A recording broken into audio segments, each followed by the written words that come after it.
2026년 8월 27일 대한민국의 식탁과 국가 경제가 송두리째 뒤흔들릴 운명의 날이 서서히 다가오고 있습니다. 정치인들은 농민을 살리는 성군이라도 된 양 번지르르하게 떠들어대지만 사실 그날은 여러분의 지갑에 빨대를 꽂는 거대한 약탈이 시작되는 날입니다.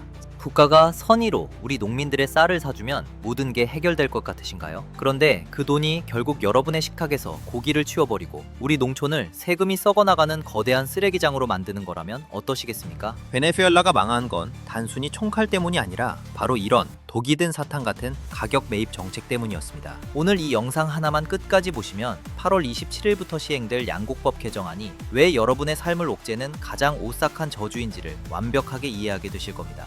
더 이상 감성적인 구호에 속아 넘어가고 싶지 않다면 오늘 내용 절대 놓치지 마세요. 정말 중요한 내용입니다. 반갑습니다. 오싹한 경제입니다. 오늘은 요즘 정치권에서 가장 무시무시한 핵폭탄이죠. 바로 양곡관리법 개정안, 소위 양곡법에 대해 경제학적으로 현미경급으로 아주 탈탈 털어보려고 합니다. 이 법의 핵심은 간단해요. 쌀이 과잉 생산돼서 가격이 떨어지면 정부가 의무적으로 그 남는 쌀을 다 사줘야 한다는 겁니다. 이제 8월 27일이 되면 이게 법적으로 강제됩니다. 언뜻 보기엔 마음이 참 따뜻해지죠? 우리 농민들 고생하는데 쌀값 정도는 나라가 책임져줘야 하는 거 아니냐는 생각이 드실 거예요. 하지만 경제학의 눈으로 보면 이건 정말 소름 돋는 이야기입니다. 자, 여러분, 시장에서 가격이라는 게 도대체 무슨 역할을 한다고 생각하시나요? 단순히 물건 값일까요? 아닙니다. 가격은 시장 참여자들에게 보내는 가장 강력하고 유일한 신호예요. 예를 들어 쌀값이 떨어진다는 건 시장이 농민들에게 이봐요, 지금 쌀이 너무 많아요, 이제 쌀 말고 다른 거 좀 심어보시는 게 어때요? 라고 속삭이는 신호거든요. 소비자들은 쌀보다 빵이나 고기를 더 찾고 있으니 생산 구조를 바꿔야 한다는 알람인 거죠. 그런데 국가가 나서서 쌀값을 딱 고정해버리고 남는 건 다 사줄게 라고 해버리면 어떻게 될까요? 이 중요한 알람 시계의 배터리를 빼버리는 것과 같습니다. 이걸 경제학에서는 가격 하한제라고 불러요. 그래프로 그려보면 아주 명확합니다. 수요와 공급이 만나는 지점보다 높은 곳에 강제로 선을 그어버리는 거죠. 그러면 당연히 사려는 사람보다 팔려는 사람이 훨씬 많아집니다. 초과 공급이 발생하는 거예요. 수요는 줄어드는데 공급은 계속 늘어나는 이 기이한 구조를 국가가 세금으로 억지로 유지한다는 거예요.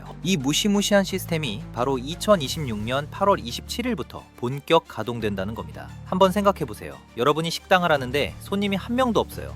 그런데 국가가 와서 손님이 없어도 걱정 마세요, 우리가 당신이 만든 음식 다 사줄게요 라고 한다면 여러분은 메뉴 개발을 하겠습니까? 더 맛있는 요리를 만들려고 노력할까요? 아니죠. 그냥 국가에 팔기 위해서 제일 만들기 쉽고 편한 음식만 대량으로 찍어낼 겁니다. 이게 바로 양곡법이 가져올 농촌의 미래라는 거예요. 혁신은 사라지고 국가 예산에 기생하는 구조가 고착화되는 거죠. 이제부터가 진짜 무서운 지점이에요. 국가가 이 쌀을 사기 위해 쓰는 돈, 그거 누구 돈인가요? 전부 여러분이 매달 월급에서 떼이는 세금입니다. 그런데 여기서 끝이 아니에요. 쌀을 샀으면 보관을 해야 하잖아요. 쌀은 살아있는 생명체와 같은 거예요. 수확하는 순간부터 산패가 시작되죠. 그래서 특수하게 설계된 저온 창고에 보관해야 합니다. 이 창고 유지비가 얼마인지 아시나요? 매년 수천억 원이 이 쌀들을 잠재우는 데 들어간다는 분석입니다. 그리고 요즘 국민들은 의식 수준이 높아져서 밥 대신 파스타를 더 많이 먹고 고기나 빵을 먹는데 창고에서는 쌀들이 우리 세금을 먹으면서 썩어가고 있는 거예요. 그러다가 3년쯤 지나면 이 쌀들은 더 이상 사람이 먹을 수 없는 상태가 됩니다. 그러면 정부는 이걸 어떻게 처리할까요? 울며 겨자 먹기로 사료용이나 술 만드는 원료로 헐값에 넘겨질 겁니다. 10만원 주고 산 쌀을 만원, 2만원에 팔아치우는 구조. 이 손해액은 누가 메우나요? 네, 맞습니다. 전부 우리들의 주머니에서 나가는 겁니다. 여러분, 여기서 우리는 아주 차갑고 합리적인 의심을 하나 해봐야 합니다. 우리 세금 수조 원을 쏟아부어 사들여 창고비만 축내게 될 이 쌀들, 정말 헐값에 팔거나 그냥 폐기하고 끝낼 생각으로 대책 없이 이 법안을 개정했을까요? 정치의 세계에서 그냥 일어나는 일은 단 하나도 없습니다. 모든 움직임 뒤에는 반드시 실리와 이득이 숨어 있죠. 결국 이 쌀들은 어디로 가게 될까요? 혹시 인도적 지원이라는 근사한 포장지를 씌워 북한으로 넘어가는 시나리오 상상해 보셨습니까? 우리 국민들은 미친 듯이 치솟는 고물가에 밥 한 끼 먹기도 겁나는 현실인데 정작 우리가 낸 혈세로 북한의 곳간을 채워주는 도구로 이 양곡법이 이용될 수 있다는 사실입니다. 논리는 완벽합니다. 쌀이 남아 돌아서 창고비로 혈세를 낭비하다가 버리느니 굶주린 동포들에게 보내주자는 감성적인 호소로 국민들을 설득하겠죠. 이미 노동신문 저작권료 같은 명목으로 합법적인 대북 송금, 통로를 열어두려는 시도들이 존재하는데 여기에 쌀까지 더해진다면 이것이 과연 우연일까요? 아니면 치밀하게 짜인 정치적 계산일까요?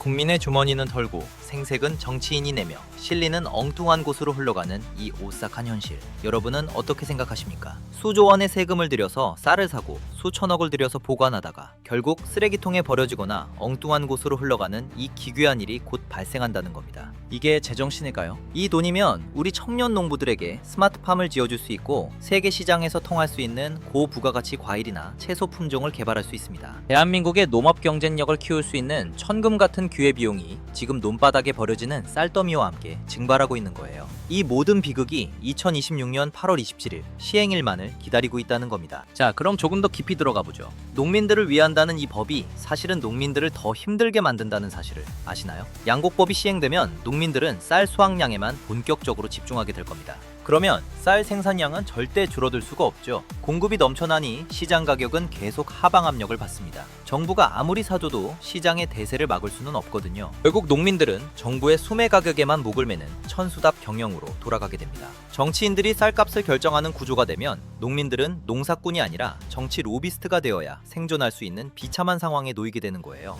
여기서 한 가지 더, 우리가 반드시 짚고 넘어가야 할 아주 무시무시한 의혹도 있습니다. 현재 우리 농촌의 일손 누가 채우고 있습니까? 이미 외국인 노동자 없이는 농사가 안 된다는 말이 나오죠. 특히 그 중에서도 상당수가 중국인 노동자들입니다. 그렇다면 국가 세금으로 쌀값을 지지해주고 생산량을 억지로 늘리는 이 정책, 결과적으로 누구의 일자리를 지켜주고 있는 걸까요? 우리 국민의 혈세가 우리 농민이 아니라 중국인 노동자들의 일자리 창출과 그들의 배를 불리는 데 쓰이고 있다는 합리적인 의심. 이게 과연 단순한 기우일까요? 대한민국의 미래 농업을 위한 게 아니라 특정 집단과 외국인 근로자들의 잔치를 위해 우리 지갑이 털리고 있는 건 아닌지 정말 깊게 생각해 봐야 합니다. 그리고 더 무서운 건 쌀에만 예산이 몰리다 보면 다른 작물, 그러니까 밀이나 콩 같은 전략 작물들의 자급률은 바닥을 치게 될 거라는 겁니다. 우리는 쌀만 넘쳐나서 버리게 될 거고 정작 빵을 만들 밀이나 기름을 짤 콩은 비싼 돈 주고 해외에서 수입해 와야 합니다.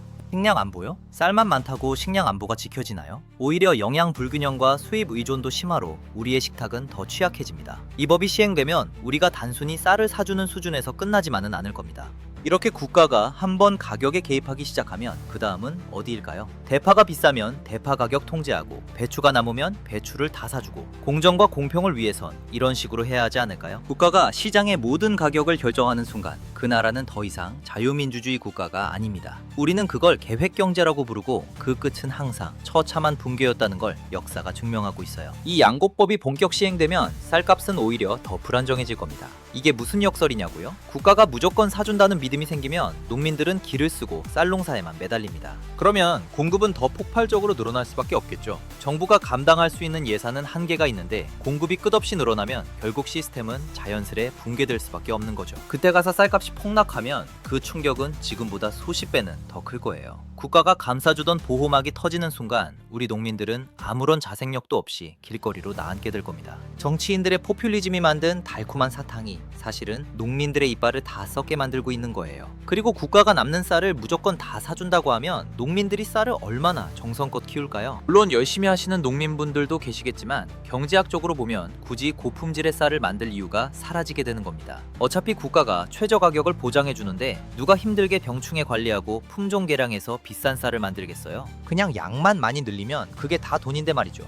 결국 시장에는 맛없고 질 떨어지는 쌀만 넘쳐나게 되는 거죠. 소비자는 외면하는데 국가는 그 맛없는 쌀을 꾸역꾸역 사들여야 하는 비극이 시작되는 겁니다. 이게 과연 농민을 위한 길일까요? 저는 아니라고 봅니다. 이건 농민들을 국가 보조금이라는 마약에 중독시키는 거예요. 스스로 경쟁력을 갖추고 기후변화나 소비 트렌드에 맞춰서 작물을 바꿀 기회를 국가가 빼앗는 겁니다. 하지만 정치인들은 그런 장기적인 발전에는 관심이 없어요. 오직 다음 선거에서 농민들의 표를 얻는 데만 혈안이 돼 있죠. 당장 눈앞에 현금을 쥐어주는 게 가장 확실한 표가 되니까요. 이건 농민들의 미래를 담보로 표를 사는 행위나 다름없습니다. 더군다나 이 양곡법은 사법적 정의와 형평성에도 어긋납니다. 여러분 상상해보세요. 만약 동네 편의점에서 물건이 안 팔린다고 국가가 그 재고를 다 사주나요? 자영업자가 식당을 열었는데 손님이 없다고 국가가 그 음식값을 대신 내주나요? 절대 안 그러죠. 왜냐하면 그건 개인의 선택이고 시장의 책임이니까. 그런데 왜 유독 쌀에 대해서만 이런 특혜를 줘야 한다는 걸까요? 다른 작물을 키우는 농민들은요. 고추 농사 짓고 배추 농사 짓는 분들은 가격 폭락할 때 왜 국가가 안 사주냐고 항의 안 하겠습니까? 결국 쌀 농가만 우대하는 이 법은 농민들 사이에서도 갈등을 일으키고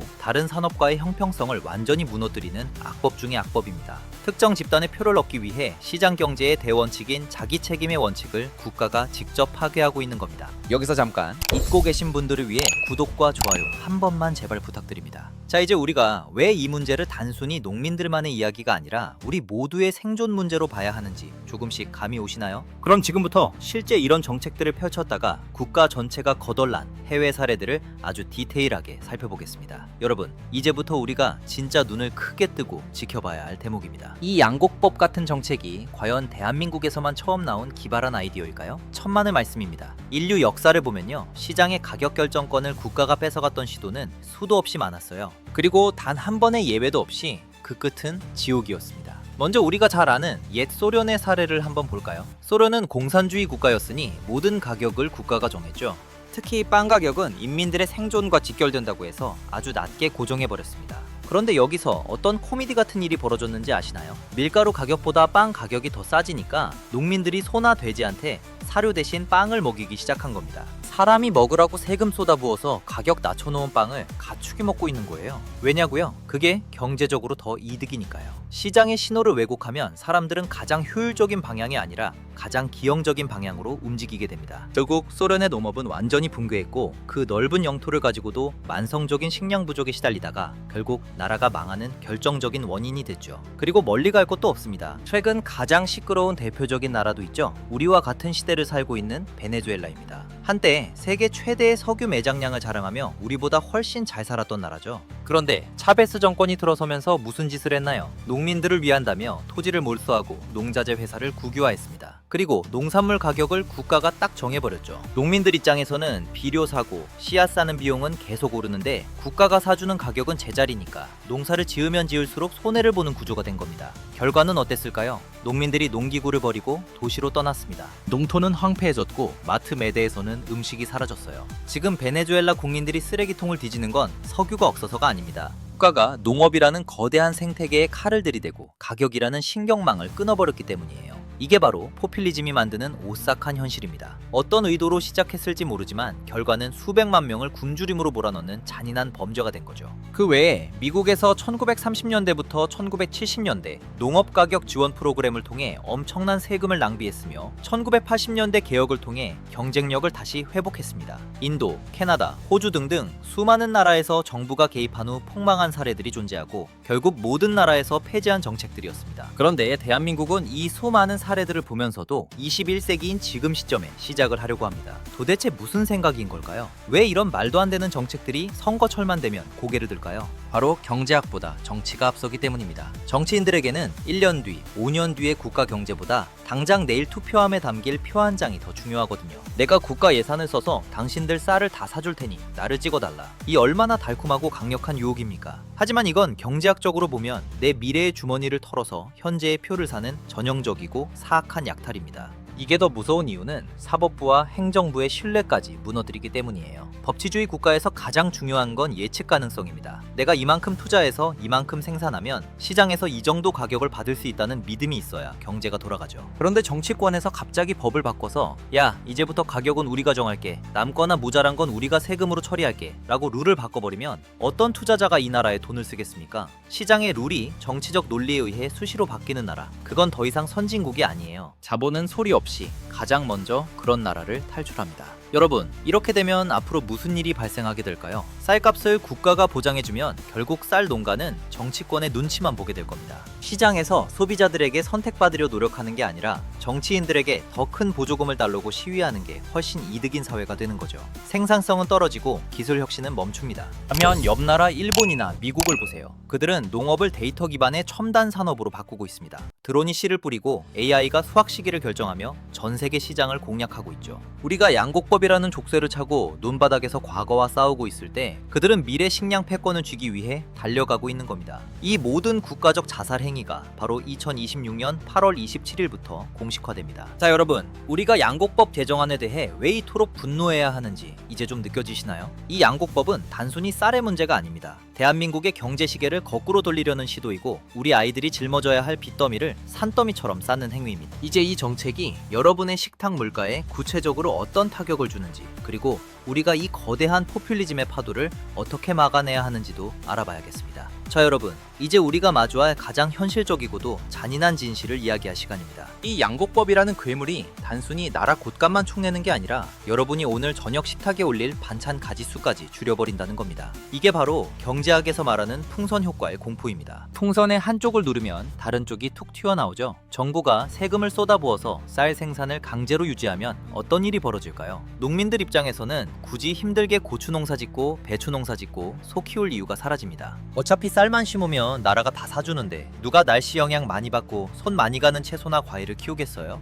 결국 농민들이 너도 나도 쌀 농사로 몰리게 되면 우리 식탁에 반드시 올라와야 할 배추, 무, 고추 같은 필수 채소들의 재배 면적은 줄어들 수밖에 없습니다. 공급이 줄어드니까 가격은 어떻게 될까요? 당연히 미친 듯이 치솟겠죠. 여러분, 최근에 금배추니 금사과니 하는 말 들어보셨죠? 이게 다 우연이 아닙니다. 한정된 토지와 자본이 효율적으로 배분되지 못하고 정치적 논리에 따라 한쪽으로 쏠리게 되면 그 피해는 고스란히 마트에서 장을 보는 우리 서민들이 지게 되는 거예요. 쌀값은 억지로 붙잡아 놨을지 몰라도 여러분이 짜장면 한 그릇 사 먹고 김치찌개 한 그릇 끓여 먹는 비용은 2배, 3배로 뛰게 된다는 겁니다. 이게 정말 서민을 위한 정책이 맞을까요? 저는 아무리 봐도 이건 서민의 주머니를 털어서 생색은 정치인이 내는 아주 고약한 수법으로밖에 안 보입니다. 8월 27일 이후의 대한민국 식탁은 그야말로 공포 그 자체가 될 겁니다. 우리가 쌀만 먹고 살 수 없잖아요. 빵도 먹고 고기도 먹어야 하는데 지금 우리나라 밀 자급률이 1%도 안 된다는 사실 알고 계신가요? 콩이나 옥수수 같은 곡물들도 대부분 해외 수입에 의존하고 있습니다. 전 세계적으로 식량 안보가 중요해지는 이 시점에 우리는 정작 부족한 작물을 키우는 데 써야 할 예산을 이미 차고 넘쳐서 버려야 하는 쌀을 사는데 모두 쓰겠다고 공식 발표를 한 셈입니다. 정작 전쟁이 나거나 글로벌 공급망이 끊겨서 밀가루 값이 폭등하면 그때는 어쩔 건가요? 창고에 쌓인 썩은 쌀만 씹으면서 버틸 수 있을까요? 진정한 식량 안보는 시장의 수요에 맞춰서 다양한 작물의 생산 기반을 골고루 갖추는 것이지 특정 작물 하나를 과잉 생산해서 세금을 낭비하는 게 절대 아닙니다. 이건 안보를 지키는 게 아니라 오히려 국가의 생존 본능을 마비시키는 아주 위험한 도박이에요. 더 무서운 건 이 모든 과정에서 발생하는 인플레이션입니다. 국가가 쌀을 사기 위해 매년 수조 원의 돈을 시중에 풉니다. 그 돈은 어디서? 하늘에서 떨어지는 게 아니죠. 한국은행에서 찍어내거나 국채를 발행해서 빌려오는 돈입니다. 시중에 돈이 풀리면 화폐 가치는 떨어지고 물가는 오를 수밖에 없습니다. 특히 2026년 현재 환율이 1,500원을 위협하는 불안한 상황에서 이런 방만한 재정 지출은 불에 기름을 붓는 격입니다. 결국 여러분이 받는 월급은 그대로인데 쌀값 지지하겠다고 푼 세금 때문에 다른 모든 물가가 올라서 여러분의 실질 임금이 깎이는 꼴이 되는 거예요. 겉으로는 농민 도와주는 척하면서 뒤로는 근로자들의 지갑을 털어가는 이 교묘한 메커니즘, 이게 바로 포퓰리즘의 본질입니다. 자, 이제 우리는 결론을 내려야 합니다. 우리는 어떤 길을 선택해야 할까요? 정치인들이 속삭이는 달콤한 거짓말에 속아서 우리 농촌을 박물관으로 만들고 국가 재정을 거덜내는 길로 가야 할까요? 아니면 뼈를 깎는 고통이 있더라도 시장의 원리를 받아들이고 우리 농업을 스스로 자립할 수 있는 강한 산업으로 키워야 할까요? 정답은 이미 나와 있습니다. 가격은 시장이 결정하게 둬야 합니다. 다만 그 과정에서 소외되거나 정말 어려운 농민들에게는 직접 지불제 같은 방식으로 소득을 보조해주면 됩니다. 쌀을 사주는 게 아니라 사람을 도와줘야 한다는 거예요. 그래야 농민들도 쌀 말고 다른 고부가가치 작물에 도전할 용기를 낼 수 있고 우리 농촌에 스마트팜이 들어서고 청년들이 다시 모여들 수 있습니다. 경제학의 가장 기본 개념이 세상에 공짜 점심은 없다는 겁니다. 누군가 공짜로 무언가를 얻는다면 반드시 다른 누군가가 그 비용을 지불하고 있는 거예요. 지금 당장 달콤한 사탕 하나 얻어먹겠다고 우리 아이들의 미래를 팔아치워서는 안 됩니다. 2026년 8월 27일 시행되는 양곡법은 농민을 살리는 법이 아니라 농민의 자생력을 죽이고 국가 경제의 근간을 흔드는 독약입니다. 우리는 이 오싹한 진실을 주변에 널리 알리고 반드시 막아야 합니다. 감성이 이성을 지배하고 포퓰리즘이 경제를 집어삼키는 나라에 미래는 없기 때문입니다. 오늘 양곡법의 추악한 이면을 함께 살펴봤는데 어떠셨나요? 아마 여러분의 가슴 속에도 서늘한 위기감이 느껴지실 겁니다. 오늘의 핵심 요약 3줄 들어갑니다. 첫째, 양곡법은 시장의 가격 신호를 차단해 농업의 경쟁력을 완전히 말살한다. 둘째, 과잉 생산된 쌀을 처리하기 위해 매년 수조 원의 혈세가 쓰레기통에 버려진다. 셋째, 이 피해는 결국 고물가와 세금 폭탄이 되어 여러분과 여러분의 자녀들에게 돌아온다. 이제 우리는 선택해야 합니다. 감성적인 구호에 박수를 칠 것인가, 아니면 네모칸 팩트를 직시하고 저항할 것인가. 여러분의 현명한 판단이 대한민국의 미래를 결정합니다. 오늘 내용은 여기까지입니다. 마지막으로 구독과 좋아요, 멤버십 가입 한 번만 꼭 부탁드립니다. 저는 다음 영상에서 더 오싹하고 더 날카로운 경제 이야기로 돌아오겠습니다. 여러분의 경제적 자유와 대한민국의 번영을 응원합니다. 끝까지 시청해주셔서 감사합니다.